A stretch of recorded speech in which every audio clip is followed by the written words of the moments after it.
Du cinéma dans le jeu vidéo, du jeu vidéo dans le cinéma, ces deux univers se nourrissent l'un l'autre depuis l'arrivée massive de la culture vidéoludique à la fin des années 70. Les deux sont souvent entrés en collision, pas toujours pour le bien du cinéma.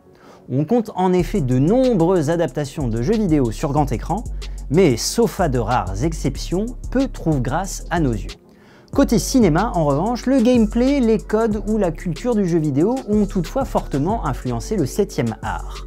Quels en sont les meilleurs exemples? Voici un classement des 10 films préférés qui doivent le plus, selon nous, à l'univers du jeu vidéo.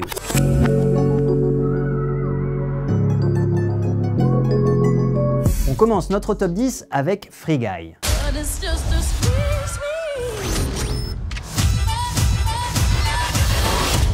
Personnage non jouable du décor d'un jeu vidéo, le Free Guy en question va pourtant se transformer en héros doté de libre arbitre, alors qu'il n'était pas programmé pour.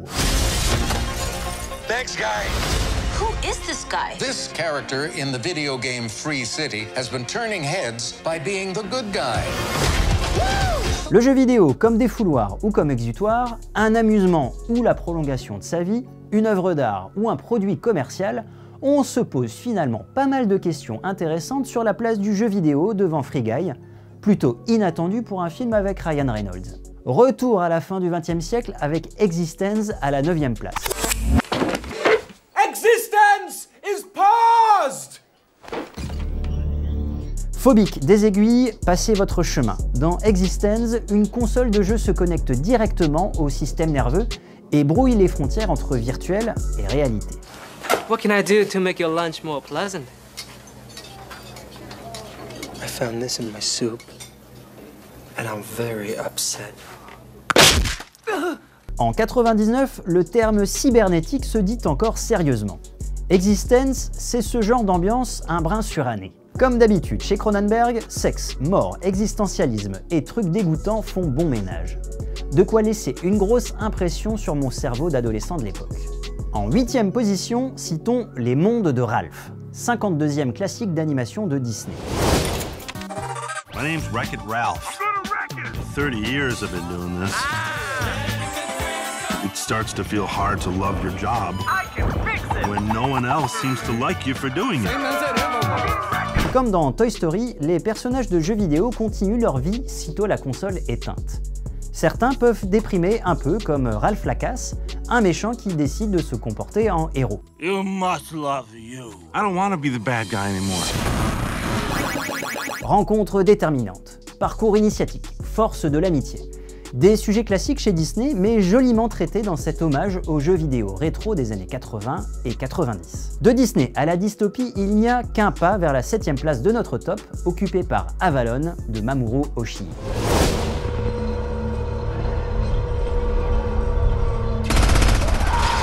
Avalon se place à mi-chemin entre un film de Tarkovsky et un manga existentiel. Dans cette production japonaise et polonaise, les habitants d'une société dystopique se réfugient dans un monde virtuel clandestin où une guerrière tente de trouver un sens à sa vie.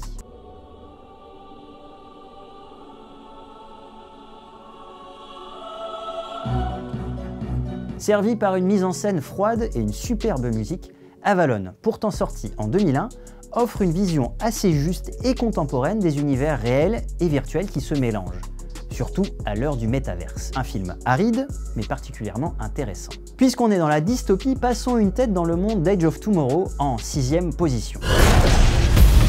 You're a weapon. Every time you die, you get smarter.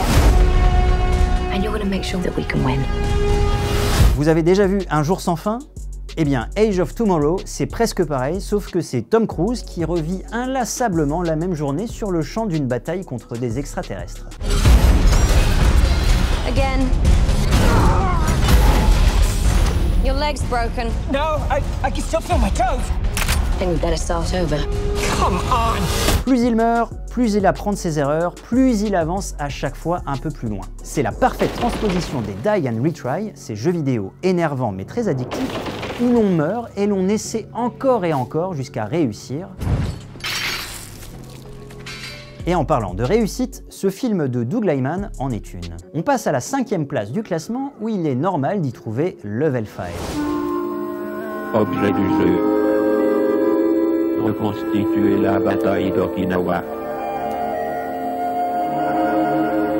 Prenons un peu de hauteur, sinon ce ne serait pas un classement de Télérama.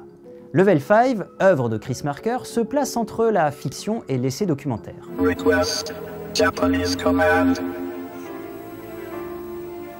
Lieutenant General Ushijima.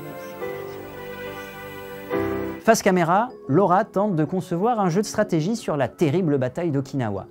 Derrière la caméra, Chris Marker questionne notre rapport à l'histoire, aux souvenirs, à la violence et aux images, avec le jeu vidéo comme média pour véhiculer tous ces questionnements philosophiques. Touffu mais fascinant. Quatrième dans notre top, Scott Pilgrim se veut nettement moins prise de tête.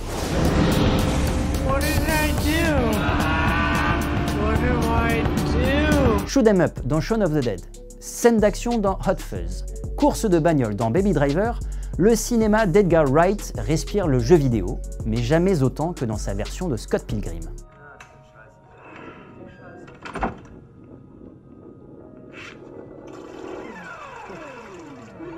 Inspiré du comic book du même nom, déjà bien influencé par l'univers des jeux d'arcade, le premier film américain du réalisateur anglais est une pépite visuelle qui pioche aussi bien dans la BD que dans la grammaire du jeu vidéo.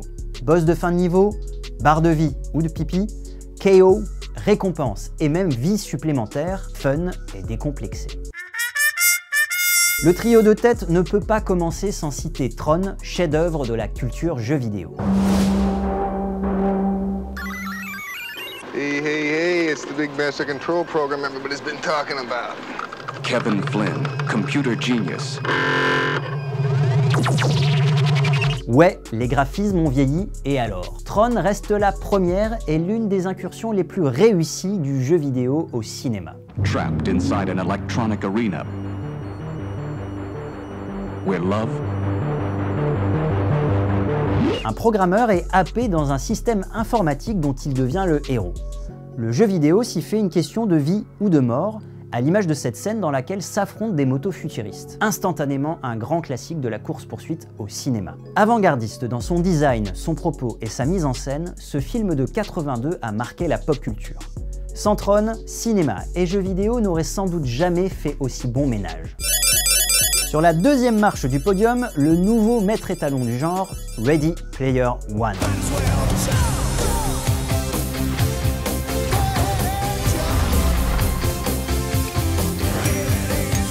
RPO pour les intimes rend un hommage géant à la culture pop et surtout à celle du jeu vidéo. Steven Spielberg y raconte l'histoire d'un monde virtuel dans lequel chaque joueur est libre d'être ce qu'il veut sans la contrainte du monde réel. Serait-ce là la quintessence même du cinéma de Spielberg ?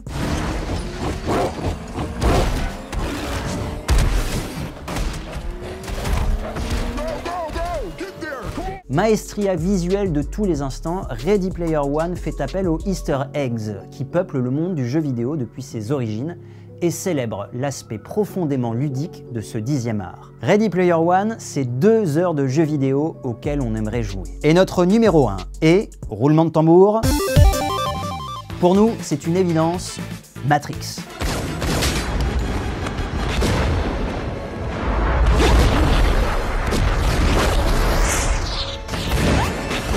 Mais que vient faire un film qui ne parle pas de jeux vidéo dans un classement sur le thème du jeu vidéo?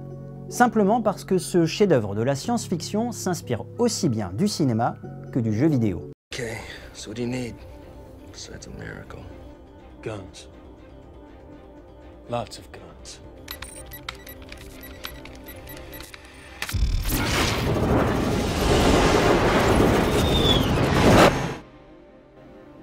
Neo. Impossible de ne pas voir certaines phases vidéoludiques dans les scènes iconiques du film des sœurs Wachowski.